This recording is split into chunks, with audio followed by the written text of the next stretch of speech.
Okay, I think we're in it. We're so back. We are so back. Sorry, there was some audio problems before, but luckily, I solved it.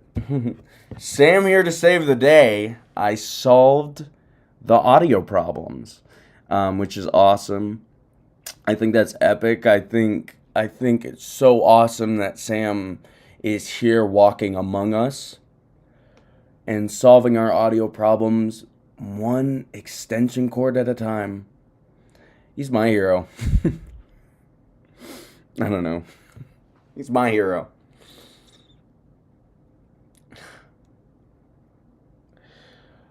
Can I show you something?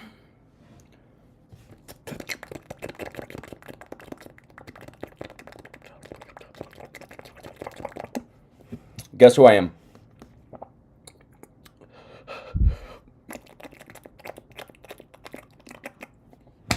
That's right, Freddy Fazbear. So in today's video, we're actually going to be reading the Five Nights at Freddy's movie book, which is actually it's actually pretty cool. So we're going to read this, and if we have time, we're also going to read the Declaration of Independence and the Book of Mormon. So stay tuned for that. It's going to be really exciting. I'm doing something different today because Chrome didn't work. We're in DaVinci, so I can move my image around like this. You can see like this much of me, and I also got the screen down here. I can move this over, and I can move this down here, and I can move me up here.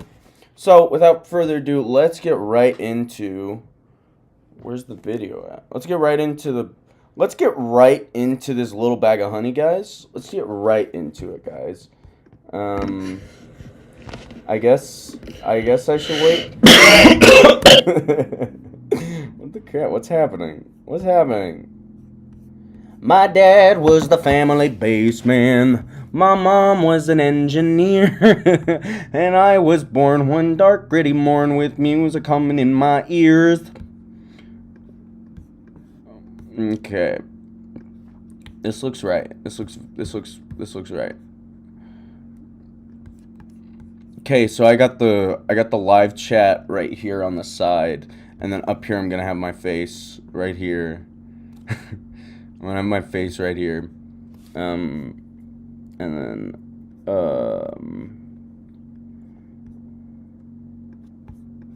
then we got let's get the live chat right here. We can get the live chat right here.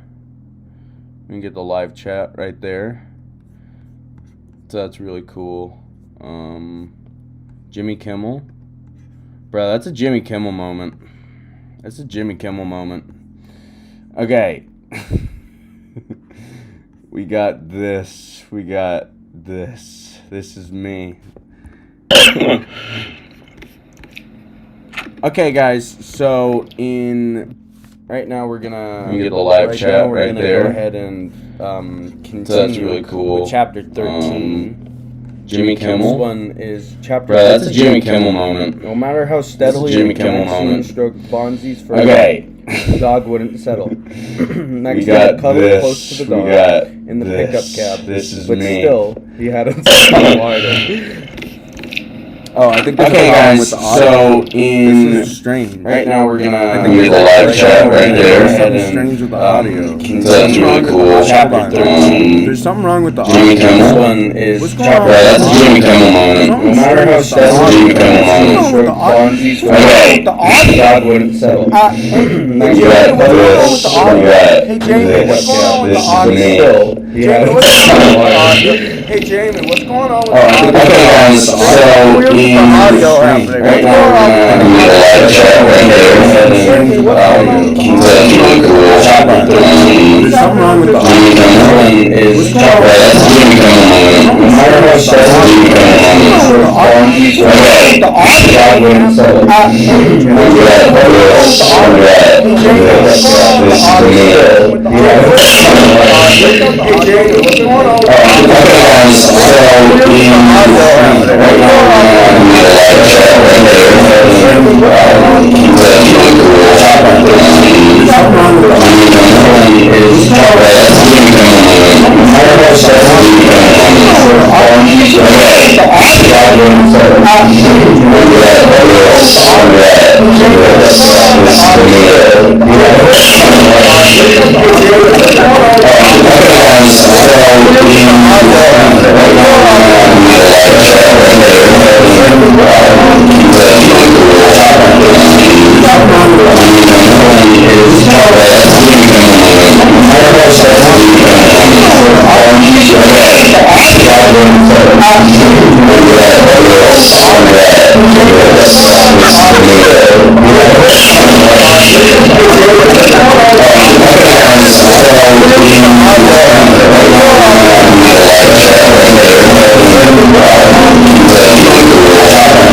Alright, that's enough of that. Alright, so we're going to get right into this little book of honey here in just a little bit.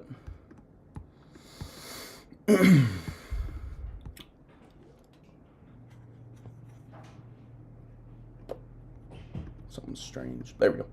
So, we're going to get right into this little book full of honey.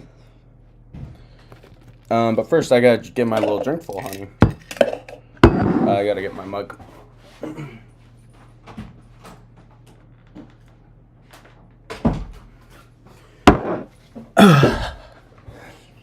I can't read the. Where'd the chat go? Where'd the live chat go? Could you hear that, Noah? I don't know if you could. I don't know if you could hear that. That was strange. All right. Oh man, I wish someone was here to hear that. That was funny. It was silly. It was just kind of goofy.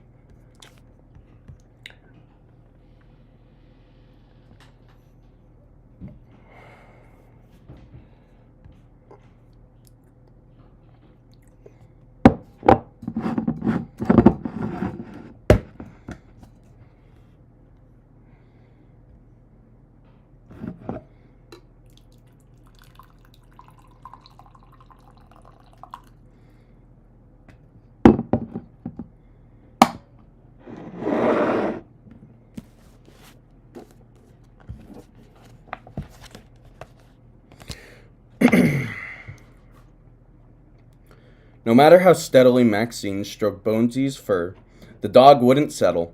Maxine had cuddled close to the dog in the pickup cab, but still, he hadn't stopped whining and whimpering. What is a pickup cab? I don't know what a pickup cab is.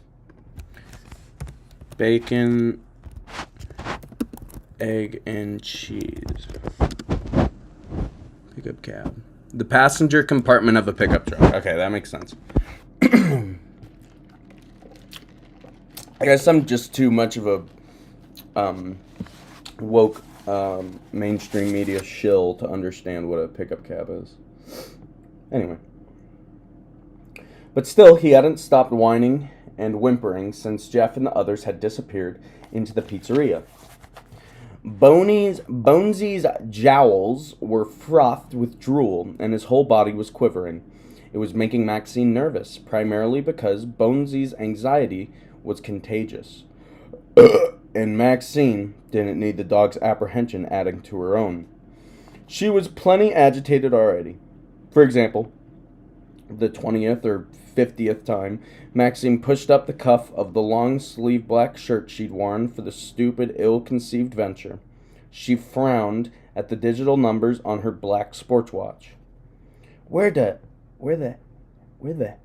hell are they? Maxine asked herself. Enough was enough. Maxine couldn't sit here waiting any longer.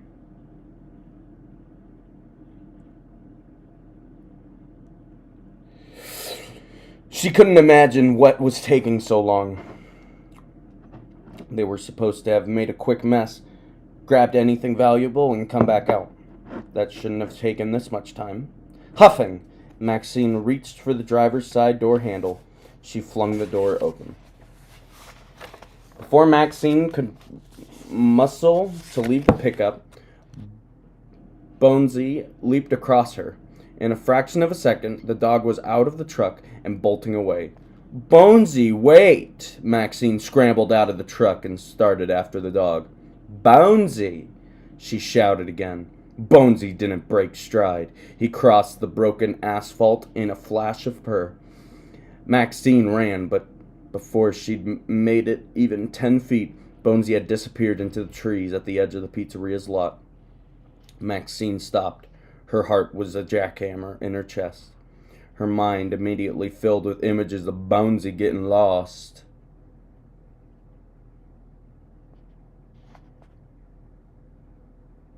Don't say that. Aaron Music, don't say that. Don't say that.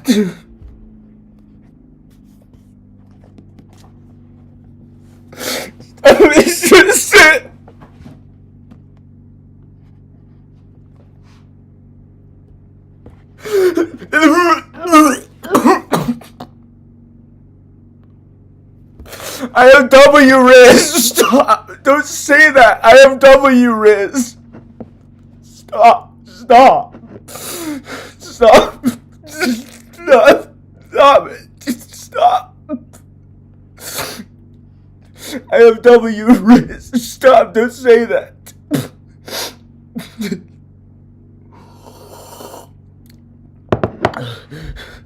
Take it back. Take that back. Take it back. Great, you made me lose my place.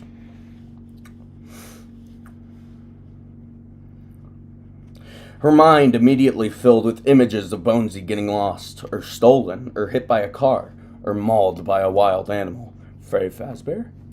Maxine hugged herself.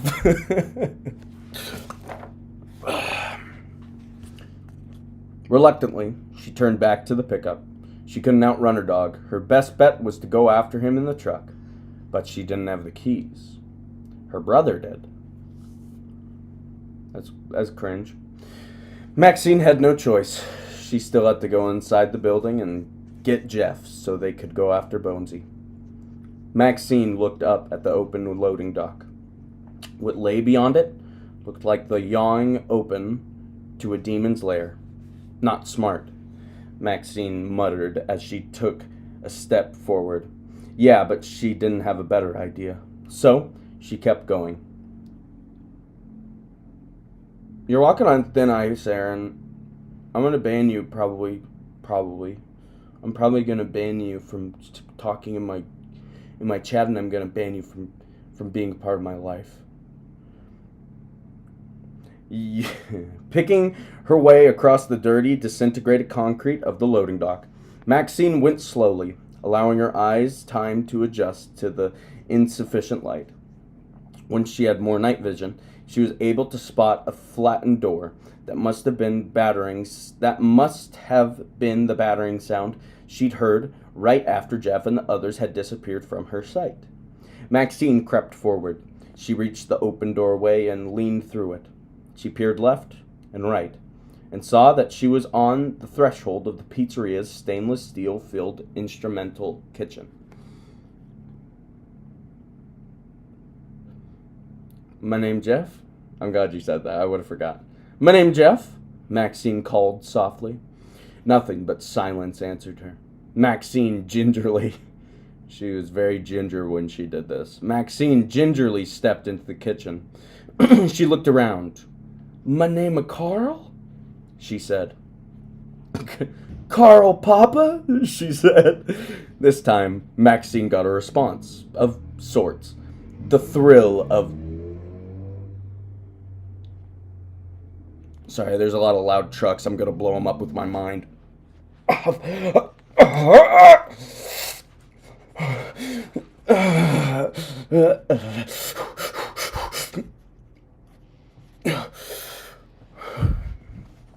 They got away. They'll probably blow up like tomorrow or something. Okay, what were we talking about? Something about Carl Papa? The thrill of a child's laughter came from behind Maxine. The sound felt like a light touch, a tinkle between her shoulder blades. Gross. Maxine twirled around. Immediately, she saw the source of the laughter, standing in a muted golden luminescence emanating from a door on the opposite side of the kitchen. A little sandy-haired Boy stared at Maxine coolly. No smile, no expression at all. The child's expression was blank.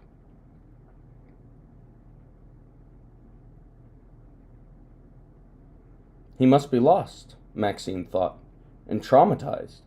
Maxine opened her mouth to say hello, but the boy turned and dashed away before she could even begin her greeting. He flashed through the open doorway and disappeared into the dapple of gray outside the kitchen. "Hey! Wait!" Maxine shouted. No longer thinking about her brother or Bonesy, Maxine strode forward, following the boy. A lost little kid trumped everything. She had to help him. Exiting the kitchen, Maxine found herself in a long hallway that was as dark and uninviting as an abandoned tunnel in a coal mine. She looked left and right, down the black and white checkerboard floor hall. It was empty. "Hello?" Maxine called out. The word danced down the hall, spun around, and came back. Pervasive hush chased it. Maxine tried again, more loudly.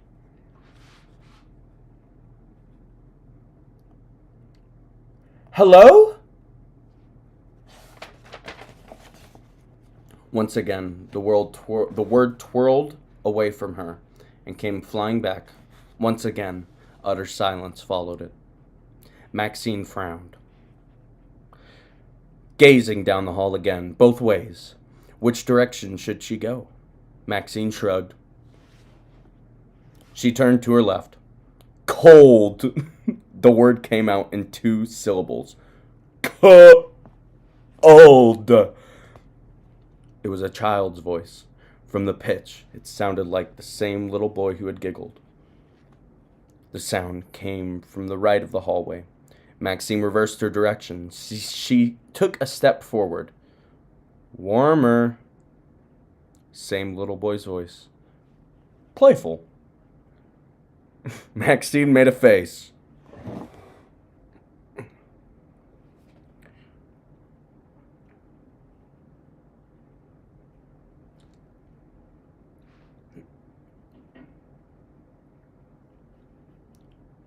"You've got to be kidding me," she muttered.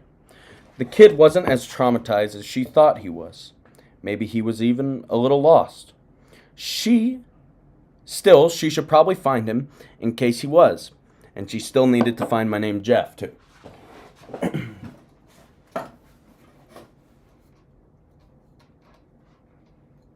have an idea. Just a little bit of an idea.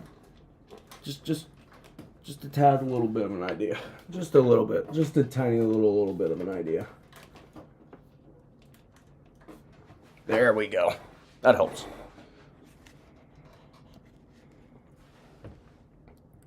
Still, she needed to find my name Jeff, too. Where the crap is this? Maxine took a half step forward. Her head swiveled left and right. All of her nerves endings were on alert. For the next few minutes, Maxine pushed deeper into the bowels of the tomb-like building, pausing to listen at closed doors, but lacking the courage to open them. Maxine followed the hallway until it went around a corner. "Warmer," the boy said again. The voice sounded both close and far away at the same time. Maxine still couldn't figure out where the kid was. It almost seemed like he was in the walls, moving along with her. But that was impossible. Unless it was a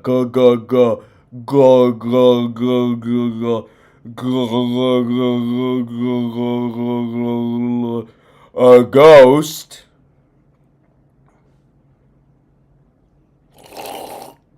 Maxine looked down the stretch of corridor in front of her, and for the first time since she'd left the kitchen, she saw movement.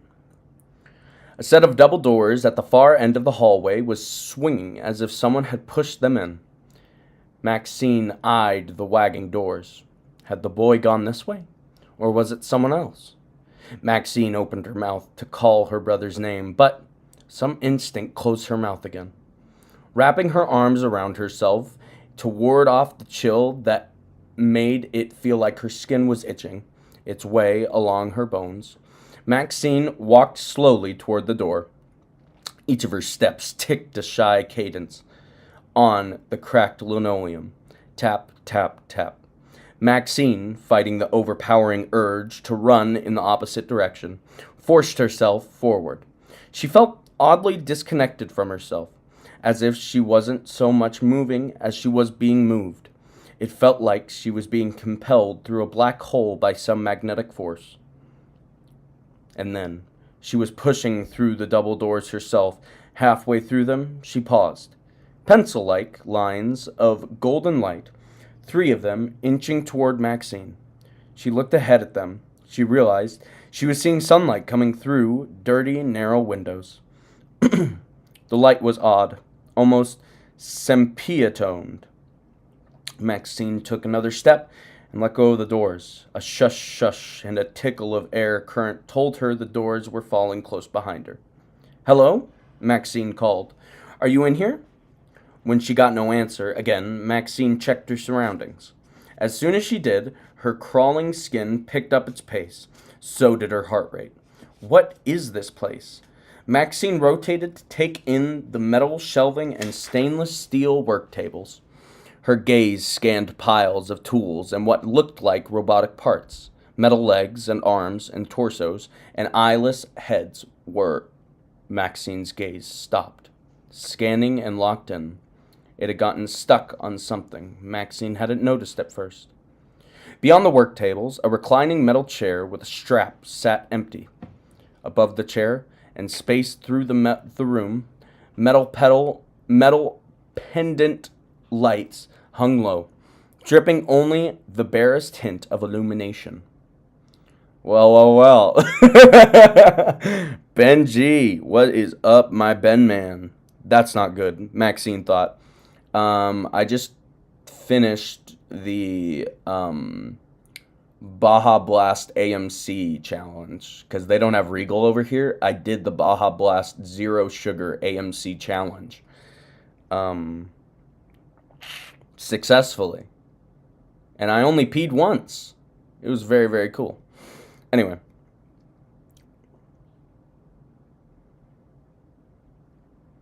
Even when Maxine felt a shiver of warning skittering down her spine, the sensation of being watched, strong and urgent, she kept her gaze fixed on the chair.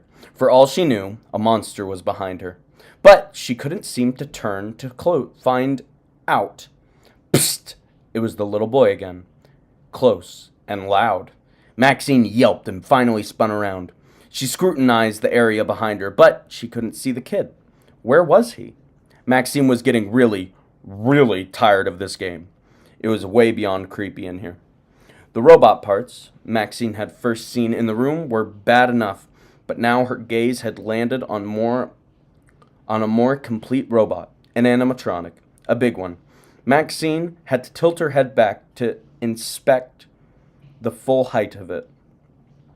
The jitters that were still prodding Maxine to run picked up a notch. But Maxine stayed where she was. She studied the massive thing guardedly. What Maxine was looking at appeared to be a decommissioned version of one of the animal characters that had been part of the pizzeria's heyday. In fact, Maxine thought she looked at the motonly broken down bear more closely. This might have been Freddy himself. Although the stiff, ragged-looking robotic bear had all its parts intact, unlike whatever critters had lost the pieces lying around the room, it had seen better days. Its brown fur, matted, grungy, and smelling disgustingly of decay, had large chunks missing, as if something had eaten its way through the plush covering from the inside. The missing pieces of fur revealed ropey twines of wire and sharp lengths of aging metal. The bare face was the most intact part of the robotic's structure. Its impossibly wide mouth was stuffed full of what looked like very sharp white teeth, and its round white eyes were in pristine condition. Yeah, you tell him, Ben. You tell him. I am bacon, egg, and cheese. Grilled cheese. I'm here. It was the little boy again. His voice was muffled, and it was coming from... Maxine gave herself a mental shake. That can't be right, she thought. But replaying the boy's words in her head, Maxine realized she had heard what she thought she heard. The boy's voice was coming from inside the Raggedy Bear. How the heck did you get in there? Maxine asked. Her question was hushed, disbelieving. Steeling herself, Maxine took a step forward. She kept an eye unwavering on the bear as she stepped forward yet again. Hesitating an instant, she finally leaned in and put her ear against the grimy bear's chest. Maxine immediately heard a childish giggle. She jumped back and gawked at the bear's belly. The kid was inside the bear? How did it... It didn't matter. Maxine had to get the kid out of that thing. Giggling or not, the boy was little, and Maxine couldn't just leave him inside a mountain of gross fur and metal. Maxine couldn't just leave him inside a mountain of bacon, egg, and cheese.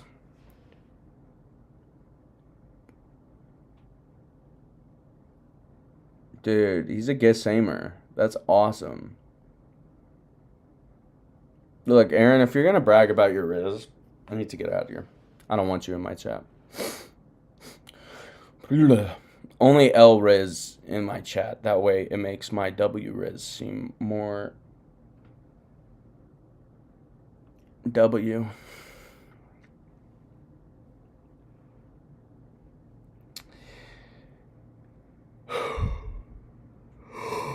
But how is she going to get the boy out?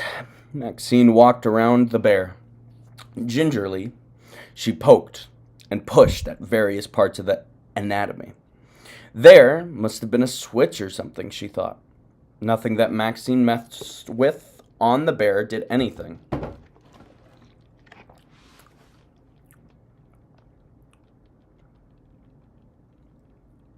When Maxine reached up and put her hand against the side of the bear's head, the jaw moved. Encouraged, Maxine shifted her head and levered the jaw downward. The bear's mouth yawned apart, revealing an opening that got bigger and bigger and bigger. Maxine goggled at the huge gaping hole that now made up the lower half of the bear's face. She frowned at the aperture. Was it big enough for a child to get through? Probably. But from where Maxine stood, well below the bear's open mouth, she couldn't see down inside the bear.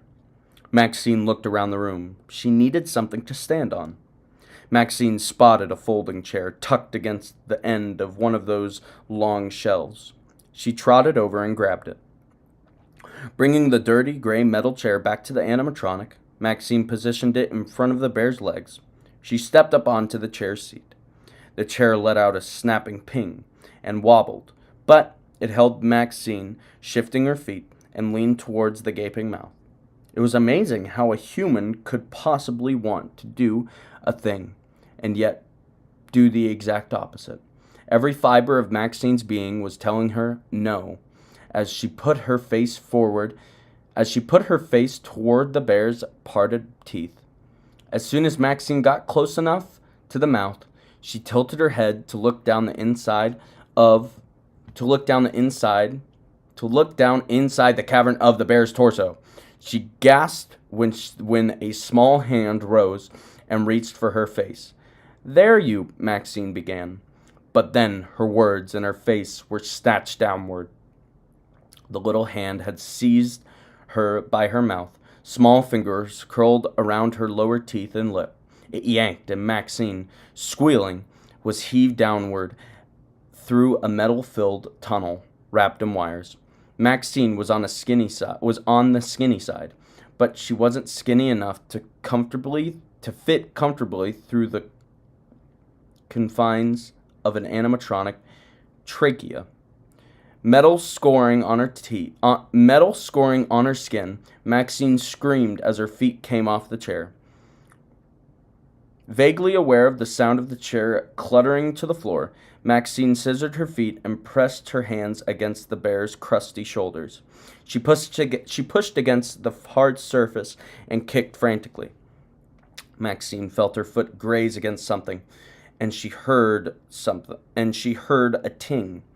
She'd hit one of the pendulent lights. Trying to twist one way and then the other to get free, Maxine saw the pendulent lights rays careen frenziedly back and forth. Still being lowered inexorably into the seemingly bottomless, lightless well, Maxine kept fighting, even as her skin was ravaged by serrated metal. She craned her neck, looking up toward freedom. On the ceiling, she caught a glimpse of a shadow play. Her churned legs and flapping arms created a tangle of lights and dark entanglements that looked like the battle between a knight and a tail-whipping dragon. Watching her struggle this way almost made it seem impersonal, like Maxine was outside of it, not caught within it. Another powerful tug came from inside the bear, and Maxine had to admit that this was happening to her, and it was very personal. Maxine slipped even farther into the darkness, and then a shocking, searing, jagged pressure sliced through Maxine's waist, and she screamed. Through her screams, she heard a wet thud. Maxine's brain only had seconds left, but in those seconds, Maxine knew she'd heard the sound of her lower body hitting the floor. The bear had bitten her in half. Bruh, Five Nights at Freddy's. Oh my gosh. That's not the end of chapter 13. That's like... we still have a couple more pages left. Maxine's dead. Womp womp.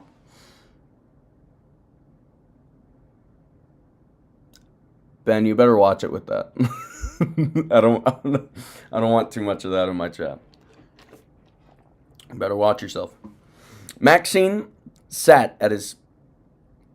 Mike... There's a bunch of stuff coming out of my body. I need to blow my nose. I'll be right back.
Sorry about that, guys. I had one of those green nosebleeds green. Just like Bonnie the Bunny. All right. Mike sat at his kitchen table. He wasn't doing much of anything, just sitting there. Well, actually, he was doing something. He held the plastic and thin, fake security badge, and he was turning it over and over in his head, staring at it, as if it were a crystal ball that could give him the answers to his endless questions.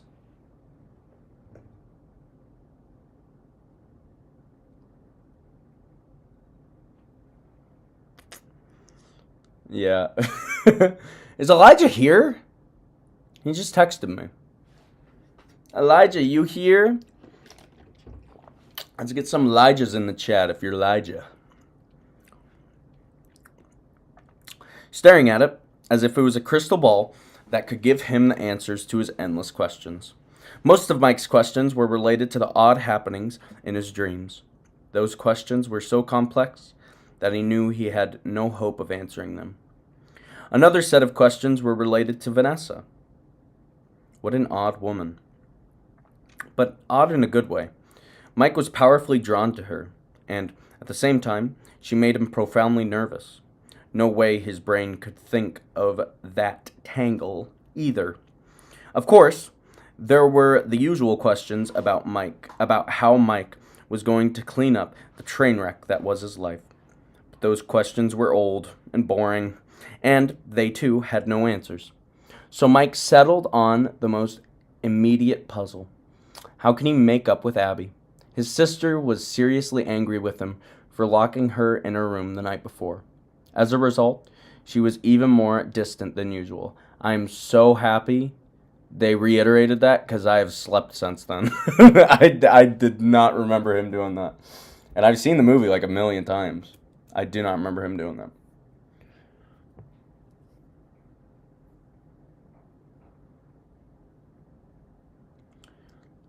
Aaron, can you stop spouting old, outdated memes? Please? Please? My name Jeff? Can you stop doing that, maybe? Only new memes in my chat. Only new memes. Only new memes. Hey, Elijah. Alright. So Mike settled on the... Mike wished he could explain to Abby that everything he did was part of his attempt to take care of her. His overriding goal was to protect her, keep her safe. But Abby didn't want to hear anything Mike had to say. A few feet from Mike, high-pitched chatter and canned laughter came from the TV. Abby sat on the sofa, and she didn't seem to be paying attention to any cartoon on the screen. She was, as usual, bent over her drawing pad. She scribbled continuously, a furrow between her brows, her tongue clamped between her teeth, and protruding from her lips. Mike sighed and stood. He walked over to the couch and sat next to Abby. I don't have a fall break. I don't get a fall break.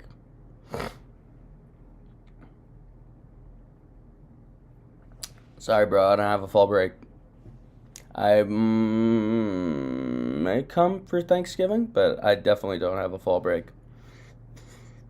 Plus, the drive from Arizona to Arkansas is just crazy. It's crazy. Yeah, I don't know why. I don't have a fall break.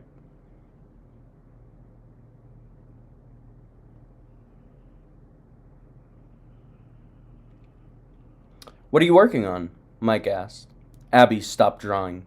She got up and flounced into the kitchen, sitting down in the very chair that Mike had just vacated. Mike sighed. So what's the plan here? Mike asked Abby back. She was wearing banana yellow overalls today. The crisscross of the overalls' back straps seemed to glare at Mike. You're never going to speak to me again, he pushed. Wait. I read that wrong. That was a question. You're never going to speak to me again? He pushed. Abby said nothing. She centered her drawing pad in front of her on the table. She arranged a dozen or so pans next to it. Then she bent over her drawing again. Seems like it, Mike thought. Mike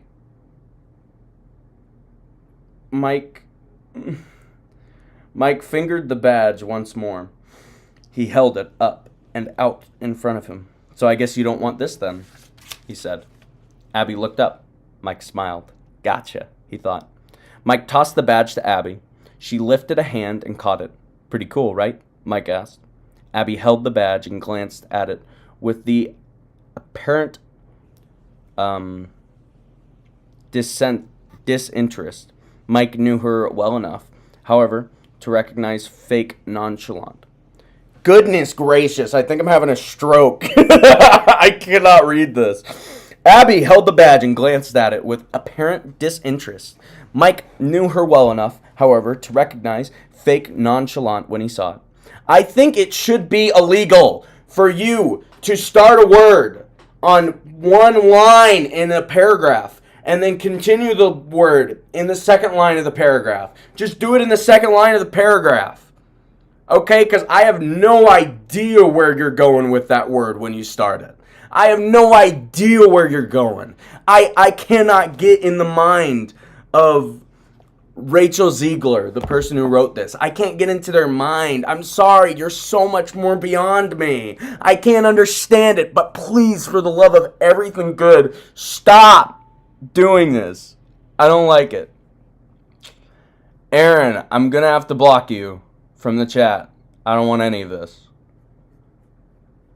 You got to chill. If I see this again, I'm blocking you. Abby looked up. Mike smiled. Gotcha, he thought. Ooh, I'm a little farther down. Where am I? Maybe he'd cracked her armor. But no. Abby threw the badge back at Mike. He barely snatched it from the air before it hit him in the nose. Elijah, it might be smart if I can make you a moderator. Can I make you a moderator? I can't. I'll have to look into that. I might need some mods for these chats. A Reddit moderator, the highest honor bestowed upon anyone. But no, Abby threw the badge back at Mike. He barely snatched it in the air before it hit him in the nose. Cool. I don't mind.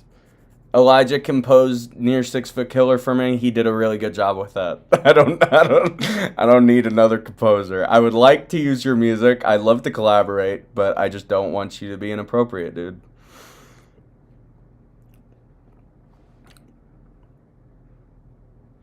Abby picked up a pencil and returned to drawing. Mike looked up at the ceiling and exhaled loudly. Ugh! Forget it, he said. Mike stood. Striding back into the kitchen, he grabbed the knob of the junk drawer near the sink. He went to pull it open. It jammed. He jiggled it, biting back a curse. Finally, he got the drawer open, and he dropped the toy badge in with the other junk. He rammed the drawer back into place, turning toward his sister. Mike said to the back of her head, I'm trying my best, Abby. I really am. Abby remained mute. Okay, so it's like that, Mike thought. Mike headed toward the hallway. At first, Abby didn't move, but then, out of the corner of Mike's eye, he saw her lift her head just a little. Mike pretended he didn't see Abby's gaze flint his way. He also pretended that he didn't see her expression, which looked every bit as remorseful as he felt himself. Maybe she'll come around soon, Mike told himself as he headed to his bedroom.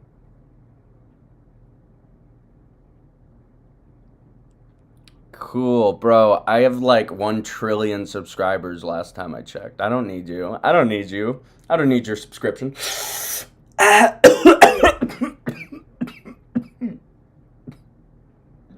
have 1 trillion subscribers. And I smoke cigarettes. I'm so much cooler than you. And I have W wrist.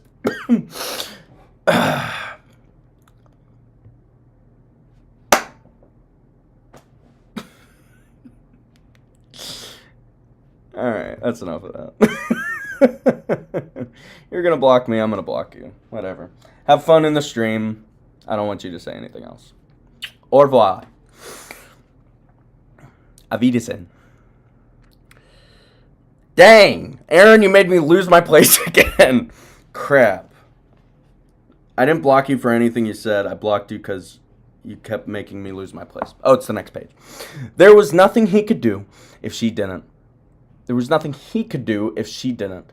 And certainly there was nothing more he could do right now. On to other mysteries. What's going on? I think Mike and Abby are having a fight. And also, Aaron was being a little annoying. So I blocked him. Sorry. He can plead his case to me in DMs if he wants to, but this is a family channel. 3 a.m. is a PG sitcom. I don't want any of that. There was nothing he could do. Mike entered his bedroom, leaving the door open so he could listen for Abby, in case she decided to call to him, or get in some kind of trouble.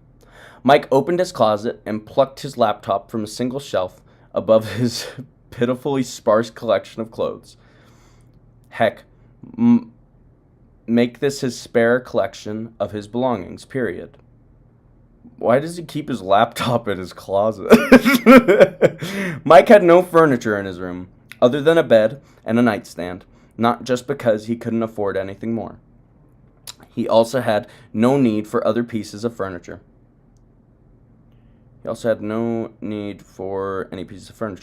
He had nothing to put on or in his dressers or bureaus or desks. Besides his clothes and shoes, his laptop, and a few tools, all his closet held was a box of old photographs and a plastic container of wooden blocks. The blocks had been Mike's favorite toy from when he was a kid. He'd always loved building things, in spite of everything. He couldn't bring himself to throw the blocks out. Dude, half of that paragraph could have been deleted. What the crap?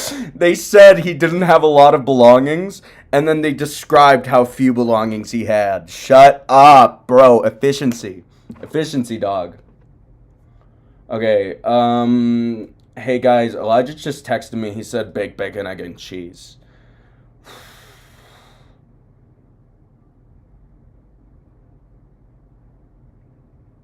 Okay, next time. We're gonna have baked bacon, egg, and cheese. Cheese. Baked bacon, egg, and cheese. Cheese. Baked bacon, egg, and cheese. Cheese.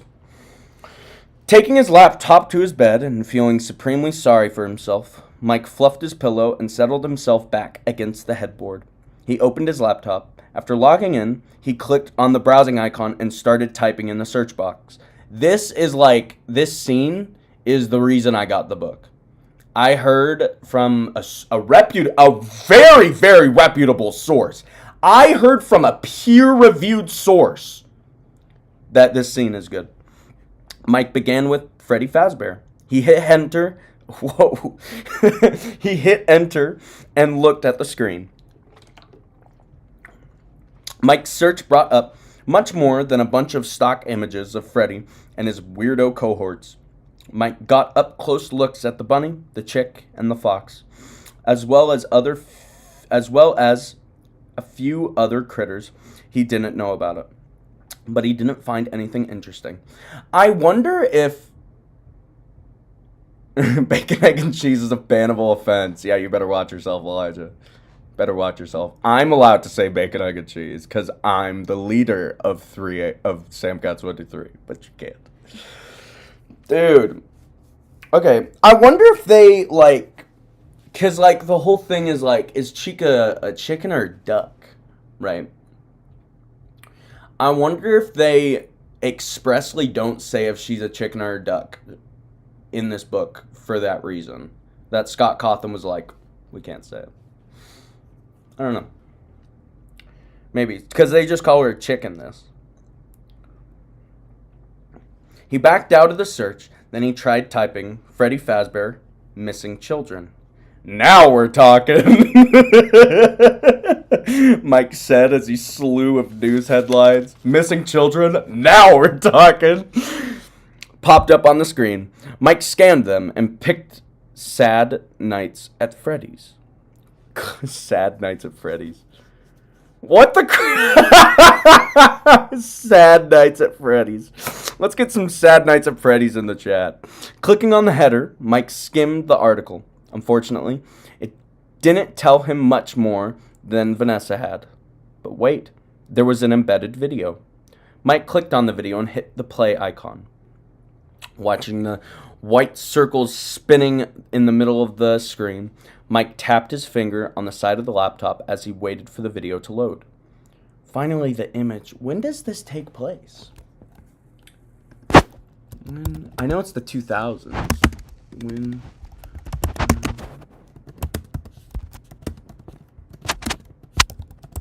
I think they like flat out say it in one of the scenes. The year 2000s. Did they really have like laptops with like wireless internet? I don't think it's the year 2000.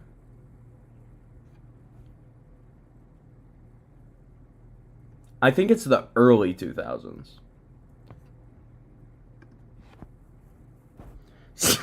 Snap. Sad Nights at Freddy's. Snap. Let's get some L's in the chat for Sad Nights at Freddy's.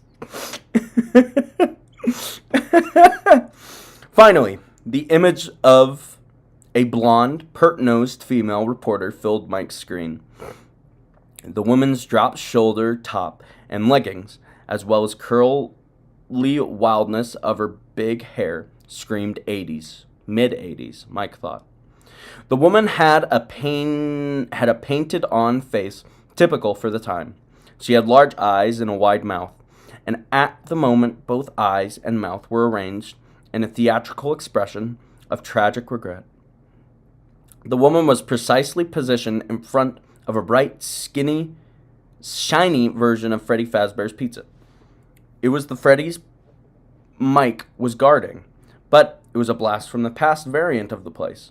The paint was fresh, the lighting was bright, and there were people milling around it.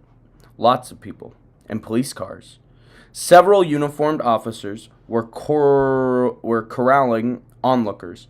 Men in suits, obviously detectives, were strutting about importantly. The puffy-haired woman wasn't the only reporter on the scene. A bunch of news vans were parked beyond a ribbon of yellow crime scene tape, which fluttered in a steady breeze. A few other men and women with microphone posed in front of the cameramen who had heavy 80s-era cameras weighing down their shoulders. A blonde reporter began speaking. Tragedy struck tonight, she began predictably.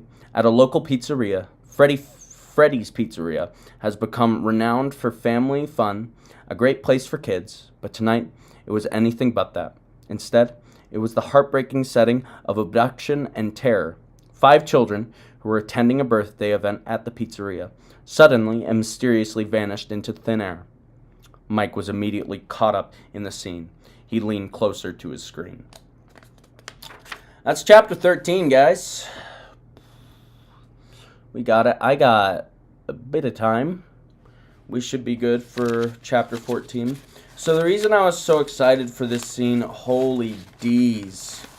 That is a lot of words. Too bad I'm not reading them. Hey, yo, yeah.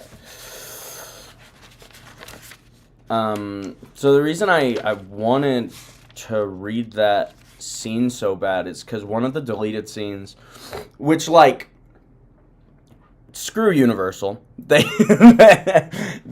released a Blu-ray of Five Nights at Freddy's. I went out of my way to buy it, and they didn't include any deleted scenes on it. I was so upset. But one of the deleted scenes, which was revealed online, was this news report. So it was originally going to be in the movie, and it wasn't, which is why I'm happy that it's in here. Sad Nights at Freddy's.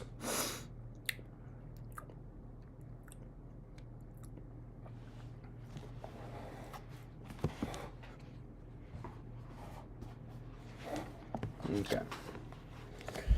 Abby tried to concentrate on her drawing, but she was distracted.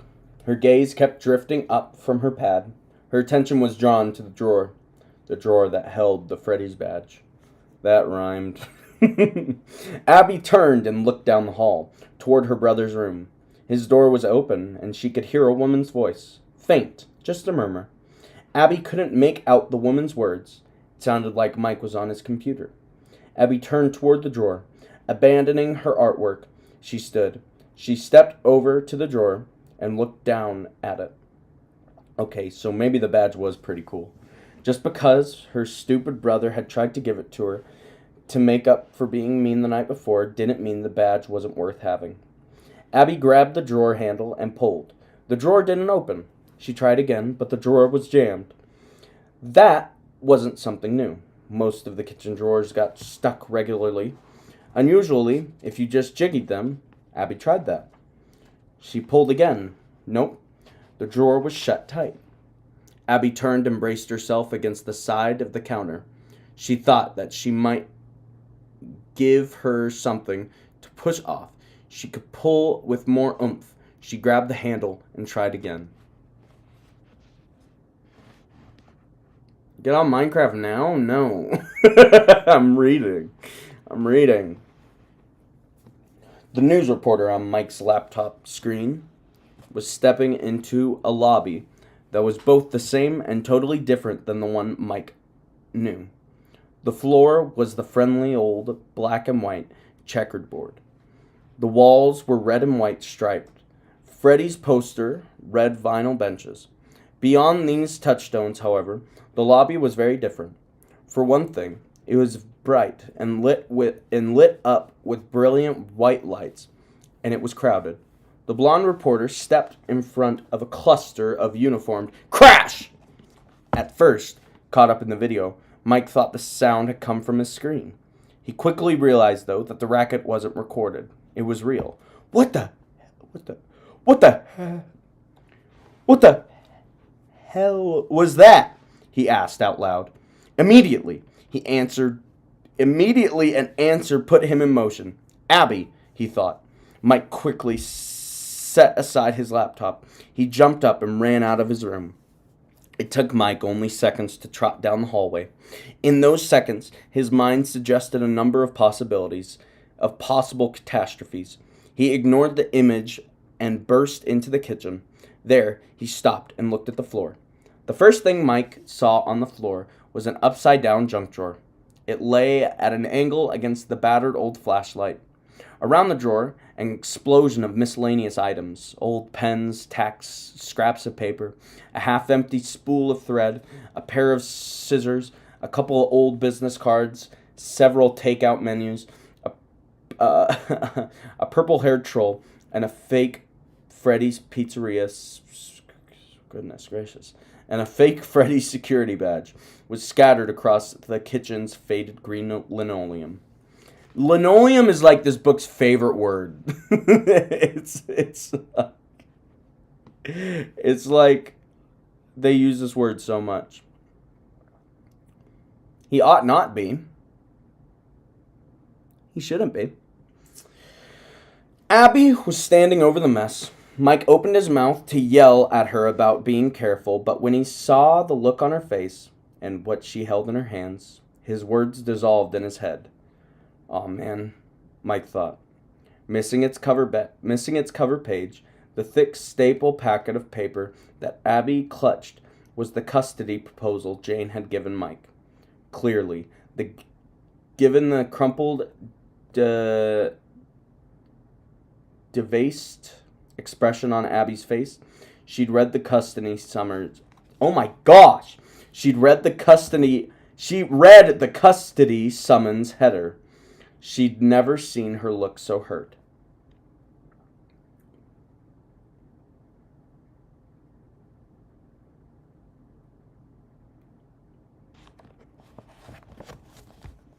Really? Really? Really? He'd never seen her look so hurt.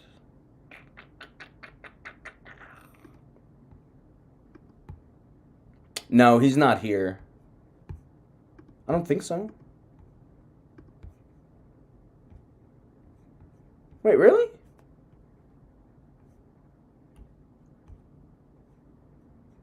That shouldn't be how blocking works. That's strange.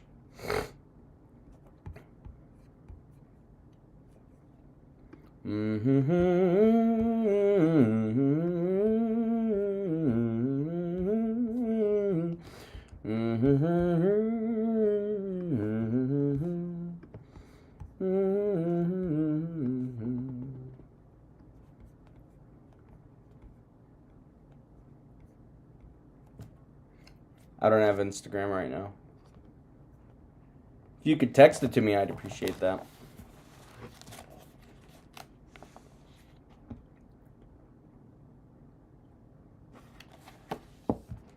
Is this the start of something wonderful and new?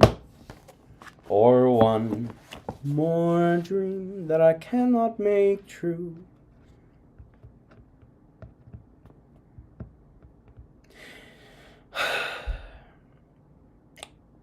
Why didn't I stash this in my bedroom? Mike asked himself. Stupid. I made a mess, Abby said. Sorry. It's okay, Mike said. The mess was besides the point. How am I supposed to handle this? I'm not mad, he said. He held out his hand. Can I have that? Abby hesitated, and then she held out the packet of paper. Mike took the papers, wanting very badly to beat himself over the head with them. Look, Mike said, they're just papers. They don't mean anything. Abby wrinkled her nose. She wasn't falling for that. Then why do you have them? Oh my gosh, I did not mean to sound that weird. Let's take a look at this.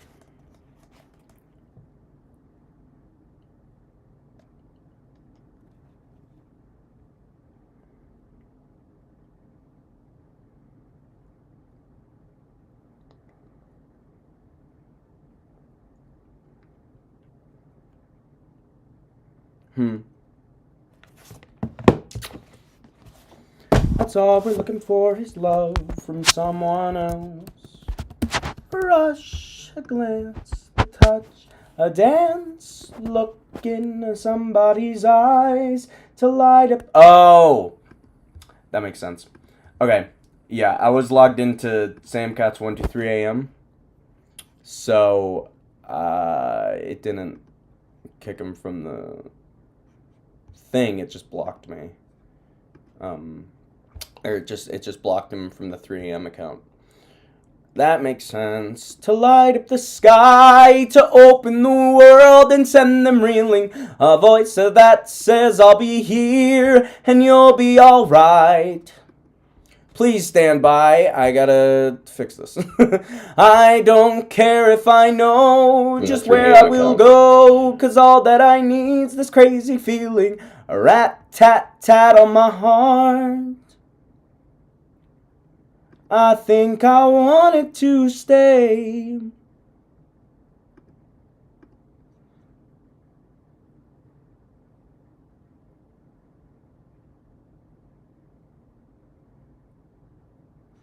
Okay, Elijah, I'm gonna make you a standard moderator. So I don't wanna like block anybody. Just hide someone's like messages if I tell you to, and also like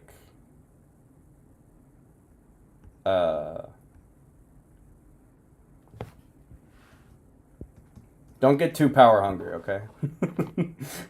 Please. I don't want to turn this into a war zone.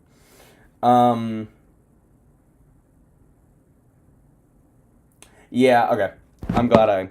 Alright, is he gone now? His messages should be, like, deleted. Should say. All good? Alright, let's get back into literature. Britchy Litchy. That's, okay. Britchy Litchy means British literature. I was... Britchy Litchy. This tastes awful. I wonder if my tea is expired. This does not taste very good. Ugh.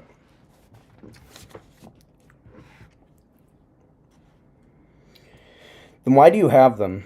She asked. It's complicated, Mike said. Abby gave him a, oh, come on, look.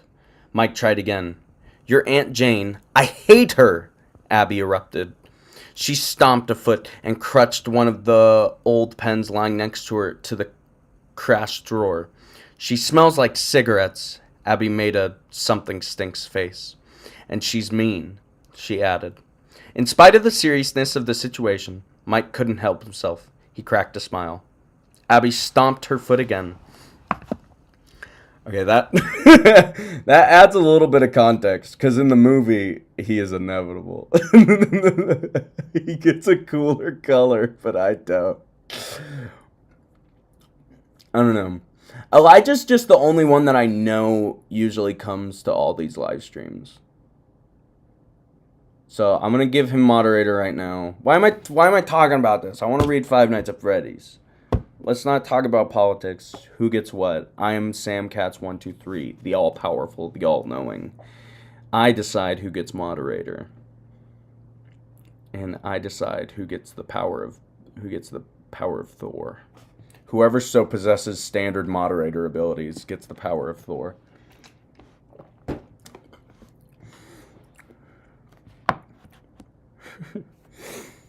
No, this makes a lot more sense than in the movie. Because in the movie, Abby just kind of goes, she smells like cigarettes and she's mean. And that's kind of all she says. And it's really awkward. But in this one, she says that and Mike smiles. Like at how mad she is. He smiles. It's really cute. It's my favorite thing ever is the relationship between Mike and Abby. It's so cute. Okay, Ben. Chapters 1 through 10 are on Samcats 123 AM. They're on there. You can watch those. I did those spring of last year. 3 a.m. guard. Sam Doll take me to 3 a.m.'s guard. Bro. Cool. Abby stomped her foot again. This time, her heel narrowly missed the porch roll. Stop smiling, Abby commanded. It's not funny. Mike kept smiling. I know, he said. It's just nice that there's something we can finally agree on. He was trying to lighten the mood, but Abby wasn't having it. You're going to give me away? Abby asked. Her voice was small, forlorn. How do I answer that? Mike asked himself. How could he explain the complexities of the situation to a 10-year-old? 3 sharp raps on his front door saved Mike from dealing with the issue.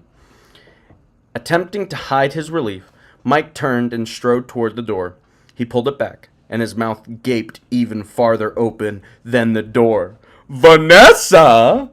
Mike wouldn't have been more surprised if he found the news reporter with the 80s hair in his front porch. That's kind of a weird thing to say.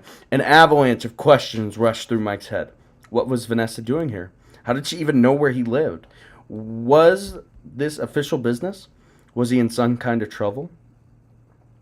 Mike looked past Vanessa, who was in full uniform, and eyed her black and white cruiser, which was parked in the street beyond his rolling heap. His poor car looked like it was trying to sink down into the gravel drive. Humiliated by his comparison of its junkyard appearance next to the cruiser's sleek, shiny paint and chrome. Hey, Mike, Vanessa said lightly. It was the friendly Vanessa speaking. She didn't sound official at all.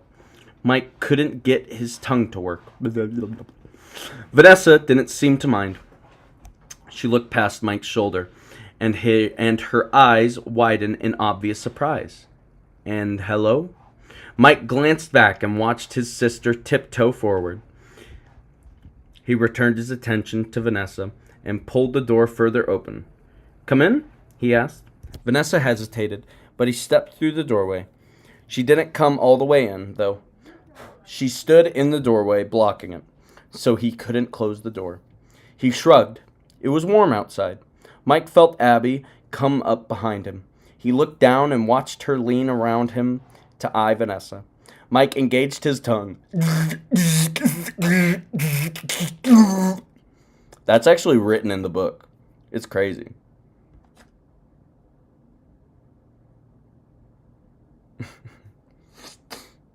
Okay. I was looking earlier today because I watched the stream on Thursday, but was mad confused because I haven't watched the movie. Yeah. So the other ones are on Samcats123 AM. I just downloaded the stream from Thursday. I'm gonna post that on Samcats123 AM. And then maybe make a playlist of it on SamCats123. I just don't want it, like, taking up room on the SamCats123 account. Because it's funny. This is funny stuff. It's fun. Live streaming's fun. But it isn't quite what I want on SamCats123. Oh, what this? Oh, what this? Sorry, I was just stretching.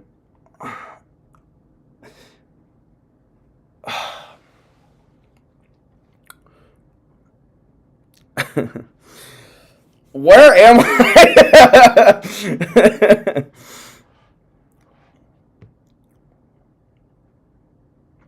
She stood in the doorway, blocking it, so he couldn't close the door.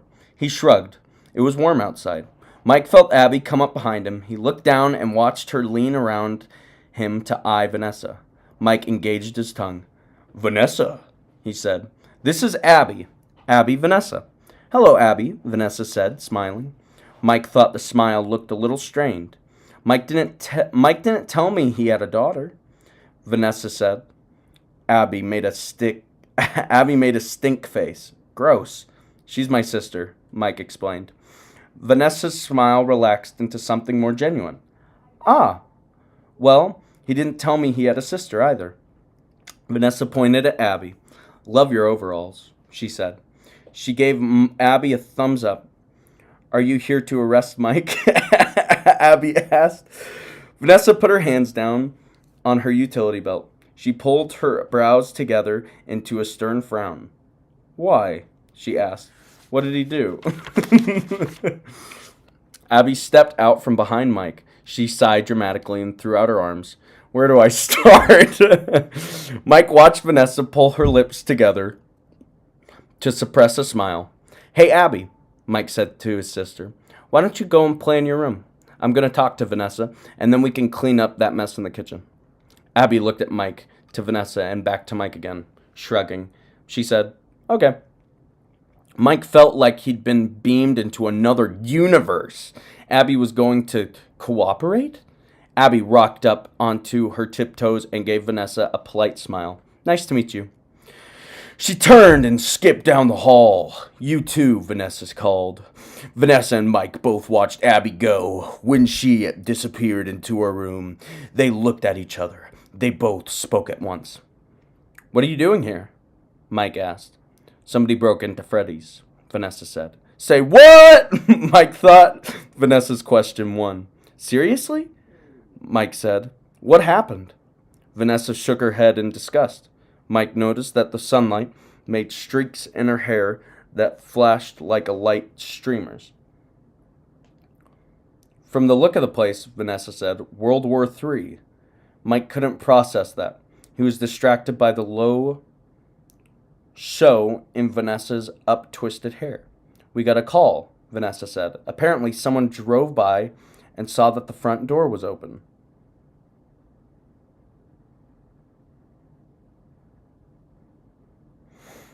Okay. Starting at the word, apparently, Vanessa's voice took a different tone. Gone was the light and friendly. Her words became clipped and severe.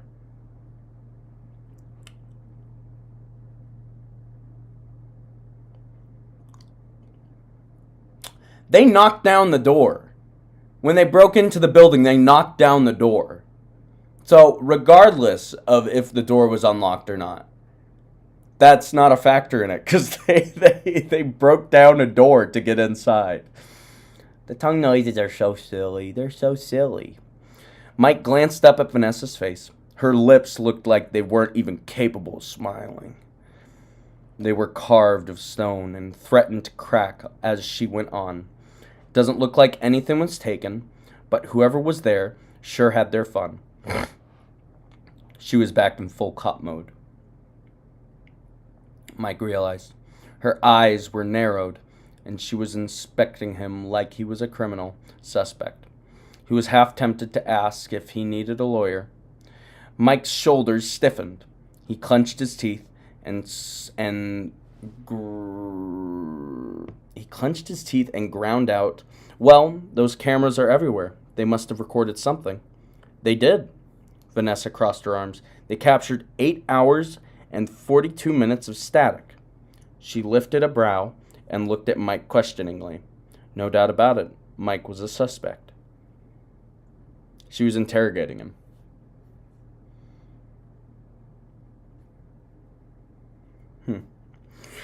Mike had been joking around with himself when he thought about asking for a lawyer, but now he realized that this wasn't a joking matter.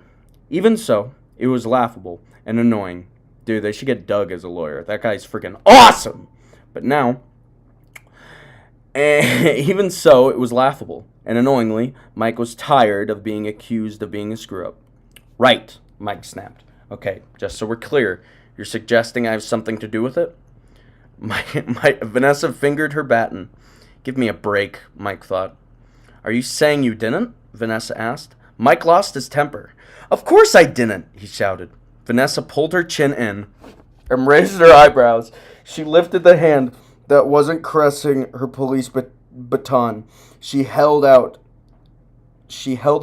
the hand, palm up. Mike looked down and saw his prescription pill bottle. It was empty. Recognize this? Vanessa asked. An engine revved in the street. Mike glanced past Vanessa and saw the neighbor's shiny new red SUV rolling past. Great. The news of his arrest would be passed all through the neighborhood. No doubt Jane would get wind of it. Hell, she'd probably already knew. Mike, who had been working up a head of steam and had heated up his cheeks, felt the blood drain away. He was sure he was probably, look at me, I'm guilty, pale. He swallowed and tried to work up enough saliva to speak. When he finally did, he stuttered out his response. It's not what you think, he said, sounding like it was exactly what she thought. Vanessa gave him a disbelieving look. He couldn't blame her for it. Mike tried again. They're sleeping pills, he said. I take them to sleep. He knew that wasn't exactly a stellar proclamation of righteous innocence. A night guard who took sleeping pills on the job wasn't a pillar of virtue. I know what they are, Mike, Vanessa said. It's written right on the bottle. She didn't say, duh, but her tone got the sentiment across. Mike couldn't come up with anything to say. He was busted, and he knew it. His shoulders slumped, and he hung his head. But then he felt a stirring of annoyance in his belly. Okay, so he'd been sleeping, but nothing had happened while he slept. The place had been fine when he left it. How was the break-in his fault? That thought gave Mike the words. It wasn't my fault, he said. Vanessa snorted. Newsflash, if you're too whacked out to remember to lock the dang door when you leave your shift, accident or not, you're liable. It's called criminal negligence. Idiot! You were there too, Mike said. Vanessa bristled. I left the building before you did. And it's your job to lock up. Mike frowned. But I was sure I did. He winced at the whine in his tone. Vanessa sighed. Her face softened just a little. Maybe the wine had made her feel sorry for him. The cop side of Vanessa retreated a bit. Her hand dropped away from her baton. Her lips were no longer granite-like. She even reached out and put a hand lightly on Mike's forearm.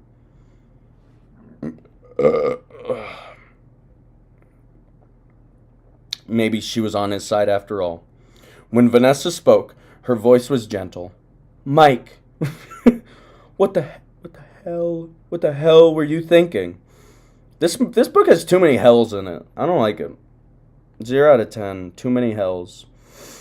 You're a security guard. Literally, your entire job description is do not go to sleep. Mike looked at the warped wood floor in front of his house. He really needed to take better care of this place. But when? And with what money? Mike was distracting himself. He sighed and looked up at Vanessa. You wouldn't understand, he said. Vanessa pulled back her hand. So help me understand, she said. Explain it, because the second I file a report about the whole thing, it will be out of my hands. Mike glanced down the hall towards Abby's room. He looked back at Vanessa. How should he handle this? Could he trust Vanessa with his story? Vanessa watched Mike steadily as he vacillated, what is this word? Vacillated. Definition. Vacillate. Vacillate. Alternate or waver between different opinions or actions. As he vacillate. Criminal negligence. That's a criminal negligence moment. Let's get some criminal negligence in the chat. Oh, man. Mike glanced down on blah, blah, blah, blah. Vanessa watched Mike steadily as he vacillated. He probably didn't have much more time before... Hey, Mike said, deciding. You want to walk with me? Vanessa looked startled. Then she frowned and looked down the hall. Your sister? Mike pointed out through his front door. Vanessa turned and looked towards the large concrete V that stretched away from Mike's house, from the opposite of the street. It was stormwater runoff. We'll only go that far, Mike said. I'll be able to see the house from there. Vanessa hesitated, then nodded. Sure. Mike followed Vanessa out of the house. He closed and locked the door. Then he led her down his driveway and across the street. Crossing a strip of gravel, he offered Vanessa a hand and helped her up a greasy embankment that ran along the narrow concrete storm drain. The trough was filled with a brown, sludgy stream of water. Not exactly Venice, Mike thought. Sometimes I sit here, Mike said, gesturing at the green slope. Game? He asked. Vanessa looked at the scruffy grass. In spite of the recent rain, the tufts of green weren't wet. The sun had dried them out. Sure. Vanessa lowered herself to the ground, adjusting her utility belt with a snappy creak. They sat together in silence for a couple of minutes. The sun settled on the back of their shoulders. Mike thought it felt like a warm blanket. The water in the storm drain trickled past. In spite of its constant motion, it had a stagnant pond odor. Maybe not the best spot for a heart-to-heart talk, Mike thought. But then, what did he know about heart-to-heart talks? It wasn't like he'd had a lot of them. Mike cleared his throat. He might as well go for it. I used to have a brother, Mike said. His name was Garrett. Mike glanced at Vanessa. She was just a couple feet from him. Close enough for him to enjoy that apple/vanilla/flowers scent he'd noticed before. Let's get some let's get some vanilla/apple/flowers in the chat. She sat with her knees drawn up, her arms wrapped around her legs. She was at an angle, half facing the quote-unquote view and half facing Mike. Her gaze was steadily and focused only on Mike. He squirmed a little, but he kept going. When I was 12, Mike said. A little older than Abby is now. Garrett got taken. Kidnapped. Huh. Oh, Mike was a little older than Abby. Okay. Vanessa made a little sympathetic sound in the back of her throat. But she didn't speak. Oh my gosh! Ow! Ow! Oh, that tickled my lips.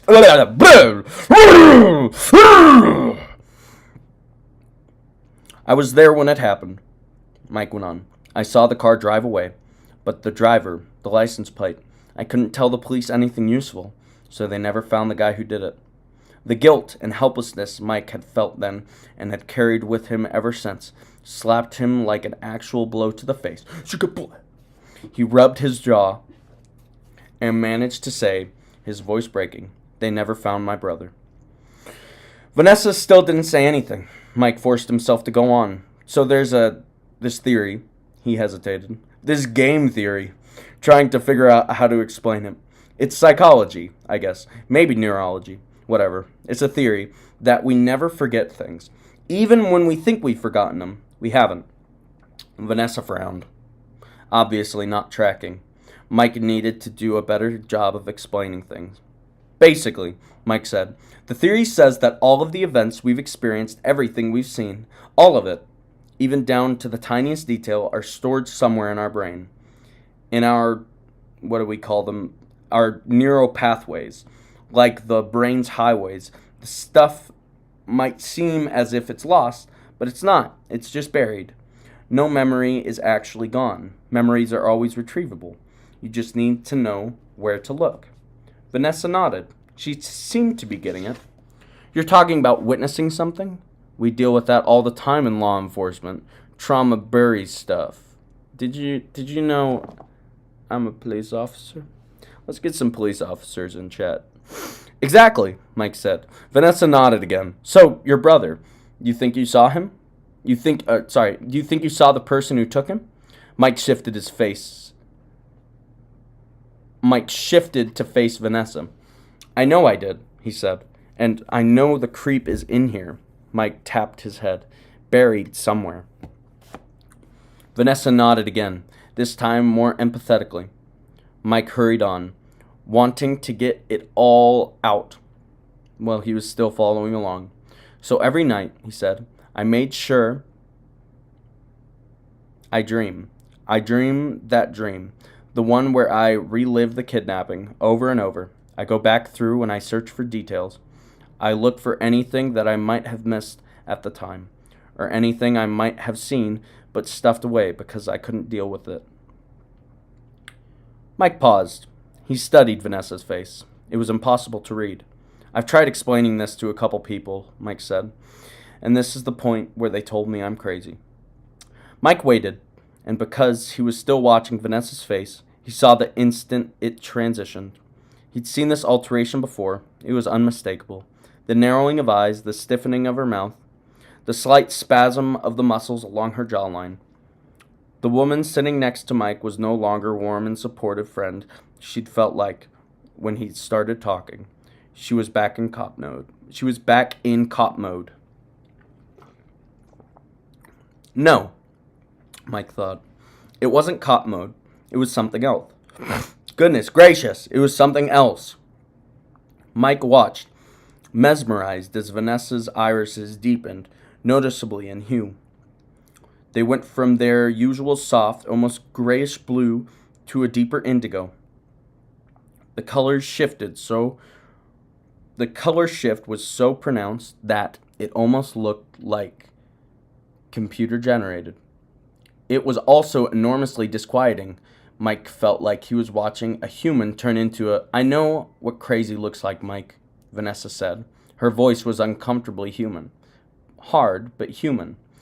What you're saying, that isn't it. Wait, what? I know what crazy looks like, Mike. What you're saying, that isn't it. Got it. She shook her head, and her gaze drifted past Mike's face. Her eyes widened, and her lower lip trembled, as if she was seeing... What? Not even close to crazy, Vanessa said. From a nearby gnarly oak tree, which stretched its branches over the slowly moving stormwater, a crow cawed. It flapped its wings and took off, dipping low in front of Mike and Vanessa, and then soaring away. And just like that, Vanessa was relaxed again. She reached into her pocket and pulled out Mike's pills. So these... Mike looked at the pills laying on Vanessa's palms. He shrugged. It's not easy finding your way back to the same place every night. It takes years of practice, and I still need help. The pills, he gestures to them. They help. So do other things, familiar sounds and familiar sights. Vanessa smiled and nodded. Pining for fun? She quoted his poster. Visit Nebraska, Mike finished. He looked down and suddenly embarrassed. His embarrassment turned into surprise when Vanessa reached over and took his hand. Mike was so stunned that he almost snatched his hand back, a reflexive movement. He was glad he didn't, though. Vanessa's hand was warm and soft. It felt hardening and very welcome. I'm sorry, Vanessa said. Pressure welled up behind Mike's eyes. He felt them begin to moisten. Clearing his throat, he turned and looked down at the concrete trough, as if he was gazing at a gorgeous river instead of a mucky storm drainage system.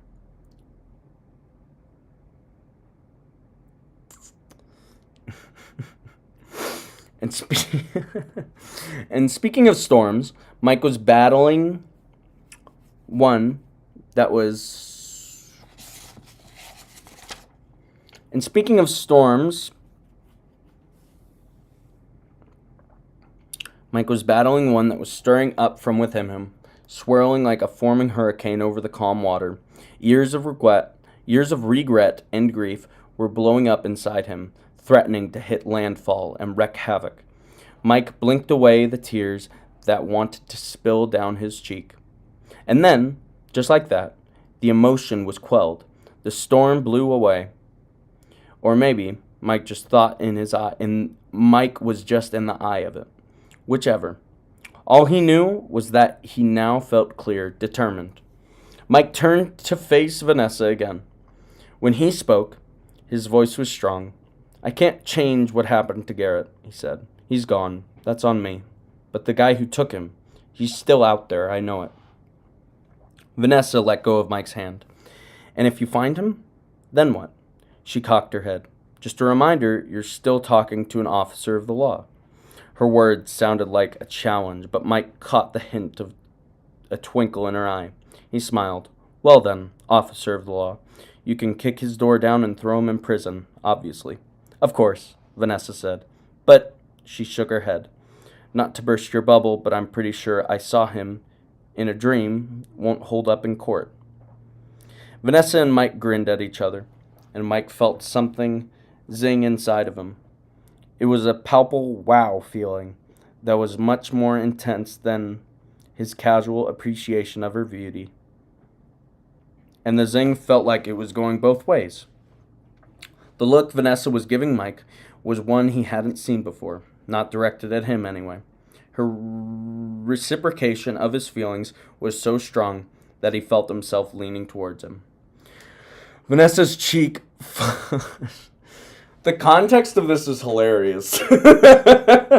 Like, in the last chapter, the girl that had a big crush on Mike, that Mike didn't even notice, just got bit in two. Like, Freddy's up here, girl's up here, bite, torso, legs fall on the floor, all that stuff. She's dead. Next scene, immediately Vanessa and Mike falling for each other. It's just kind of funny. Vanessa's cheeks flushed. She looked away from Mike. Your sister seems cool, she said. Is it just the two of you? And the moment was over. Okay. Mike nodded. Yes, our parents are gone. He hesitated. How much did he share? Vanessa had returned her gaze to Mike. Her eyes had settled back to the usual soft blue. Encouraged, Mike kept going. Mom kind of went bonkers after Garrett was taken. She was gone. I mean, not gone, but they called it catatonic depression. She wouldn't speak, barely moved for a long time. When she came out of it, she just sort of went through the motions. This continued on for even longer. She acted like a mom, but she wasn't the mom she used to be. When Mike paused, Vanessa didn't move. Her direct gaze pulled the rest of her miserable story out of him. Then she got pregnant, Mike went on, and suddenly I had my mom back. She was cheerful, energetic. She joked and laughed. The whole time she was expecting. She was like that. I don't know then. I found out after. She thought she was going to have a boy. In her mind, which was still broken, even though... In her mind, which was still broken, even though she was acting normal, the baby would be another Garrett. Vanessa nodded. But her lips were twisted in sympathy. But the baby was Abby, Mike continued. And instead of being happy about her baby girl, Mom lost it. Worse than the first time. She just kind of wasted away. We, our family, limped along like that for another 3 years or so. On my 18th birthday, Dad took off. Vanessa sucked in her breath. No, she whispered. Yeah, Mike said. I was already a screwed up mess. Hard to be a regular teen when you're dragging around a semi-truck full of guilt. And even when Dad was there, He didn't do much parenting. Mom was AWOL, spent most of the time in bed. I took care of Abby pretty much from the time she was born. But once Dad was gone, it was all on me, even figuring out how to support her. Then Mom died, and that was it for me. No college, no nothing. Mike pressed his lips together, once again holding back tears. Vanessa put a hand on Mike's thigh. Gross! Ew! Gross. This is a PG channel. The warmth flipped his focus from bad memories to the good ones. You know, Mike said, when Garrett and I were kids, my mom and dad, they were like those perfect parents you see on old TV shows. Lots of fun. Gave me tons of attention. Family dinner every night.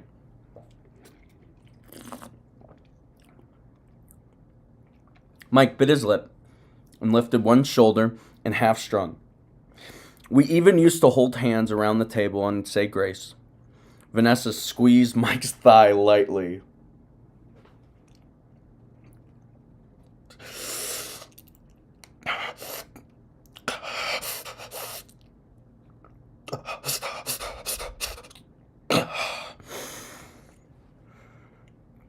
That actually sounds really nice, he said.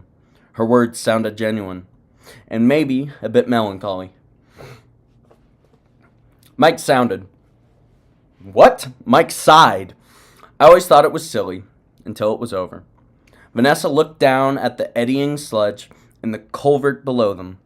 For a full minute, she said nothing. Mike talked out, sat lightly. The way it was with your parents before, Vanessa finally said. It sounds like you were happy. Mike nodded. And you and Abby, you still have each other, Vanessa went on. From where I sit, I'd say you're pretty lucky, college or not. Vanessa lightly bumped his knee with hers. Mike took that to mean she wasn't judging him for his bitterness. Mike smiled at her. Vanessa returned the smile, and she gazed at him steadily. Vanessa's attention drained the remaining tension from Mike's body.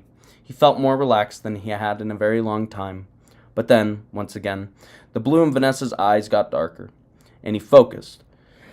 And her focus, although still on Mike, blurred. He felt like she had drifted off in her mind. He sensed a startling, strong disconnect. Something had cut the link that was forming between them.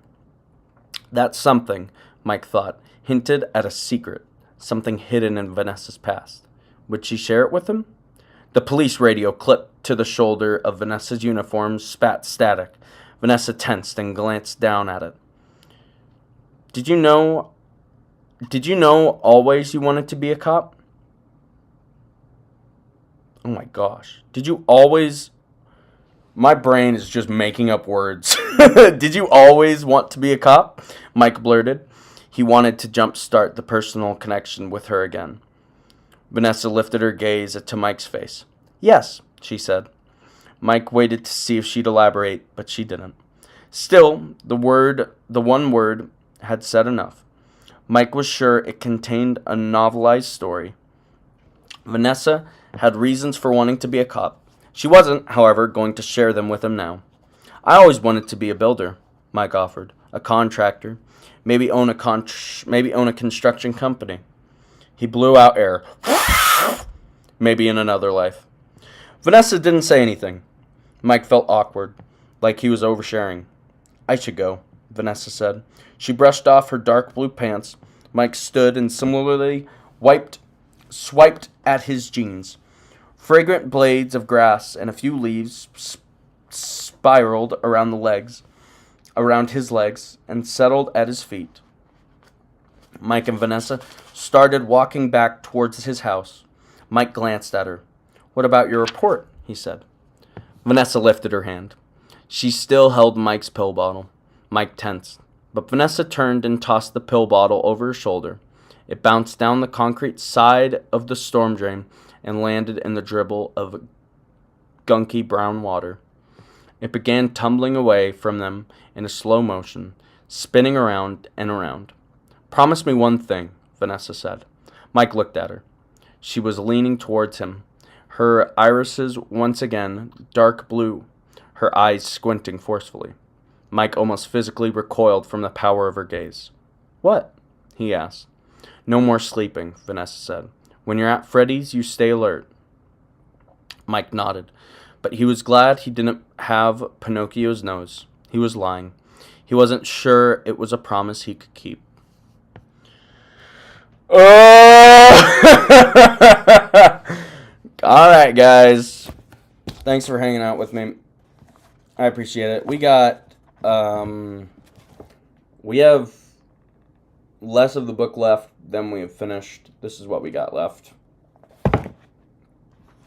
It's great. Come join me next time in chapter 15 through 16. Well, we'll just have a gay old time. We'll have a real fun. We'll have a gay old time. Yeah. It's been real crazy. Alright. I'll see you guys later. I got some work to do. Freddy Fazbear! Freddy Fazbear. Freddy Fazbear. So eepy. I don't know. I'm so happy I'm only doing 2 chapters per live stream. Because I feel like I could not finish a 3rd chapter after the 2nd one. I feel so tired. Sorry for the, for reading a little weird. I don't know why. I kept, for some reason today, my brain just kept on, like, making up words in the sentences. I remember I used to do that a lot when I was a kid. Because I was homeschooled, obviously. So I'd read with my mom a lot. And I'd do that. I'd be reading with her. And she's like, where did that word come from? So I just make up words. 'Cause, like, I don't know why, my brain really autocorrects sentences. Like, where I think a sentence is going, that's what I say if I'm reading out loud. I don't know. That's why I'm reading through live stream. I'd like to do this when I'm finished with this. I'm going to see if I can find another cool book. Maybe if I just do, like, movie novelizations. That might be fun. I don't know. We'll see. I definitely want to read the Revenge of the Sith novelization. I heard that book is so good. Everything I've heard from it sounds so good. And it wasn't written by George Lucas, which is kind of a bit of a plus. Just a little bit, maybe. I don't know. Yeah, I think that should be everything. No, Elijah, there's my poster. There's my Black Knight poster. It's awesome. All right. Minecraft movie novelization. I think I would sooner, like, eat a cactus than read that. Goodness gracious. I don't know. I guess it, like, every problem I have with, like, Minecraft movie, if the Minecraft movie was animated, almost 100% of my problems with it would be gone. Like, I don't care if the writing's bad. I don't care if the comedy isn't funny. I don't care if the plot is stupid. If it was animated, all of that stuff would go up like 10 levels. Right? Because here's the thing. Is that, like, the beginning of the Minecraft movie? The beginning of the Minecraft movie is funny. Like, when they're going through the town, that part's funny. When Jason Momoa pulls out the tater tots from the pizza, that's silly. That's a little goofy. It's funny. But as soon as they get into the Minecraft world, it is terrible. It is awful. I hate that movie. I spit on that movie. I hate that movie. How did you go from Napoleon Dynamite and Nacho Libre to the live action Minecraft movie? Oh my lord. Pisses me off. Gives me one piss. I do not like it. Cool. I don't know if they have a novelization. Do you know if they have a novelization? I don't know. Let me look it up. Minecraft movie.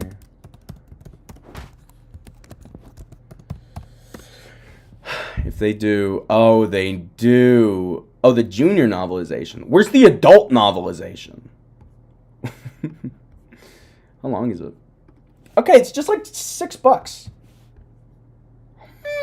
They have it on Kindle too.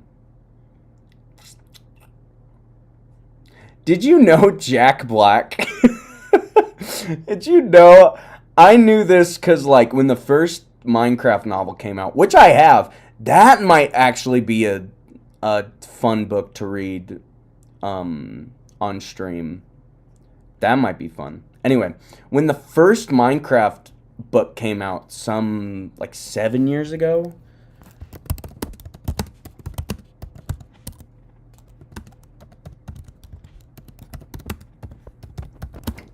Which was like written by the World War Z guy, which is it's crazy.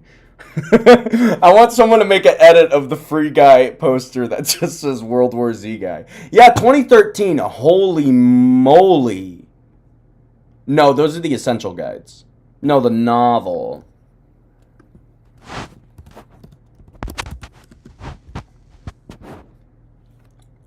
But, like, there was a lot of hype behind it. Yeah, 2017. Whoa, I was really close. 2017, it came out. There was a lot of hype behind it. Because the World War Z guy... I keep thinking of Free Guy. The World War Z guy wrote it. And Jack Black did the audiobook for it. It's funny. Minecraft book Jack Black audiobook.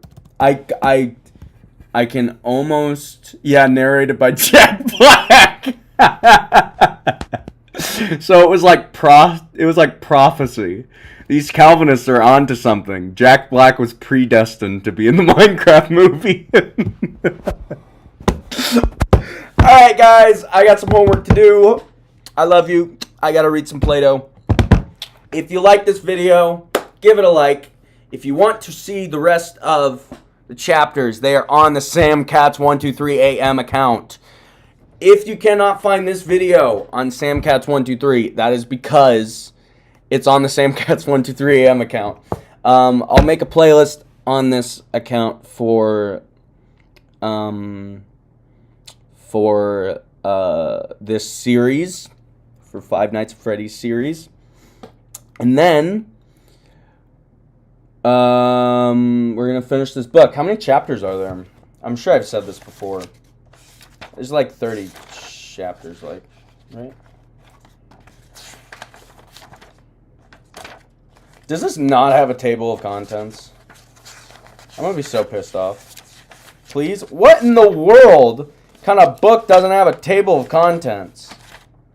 What?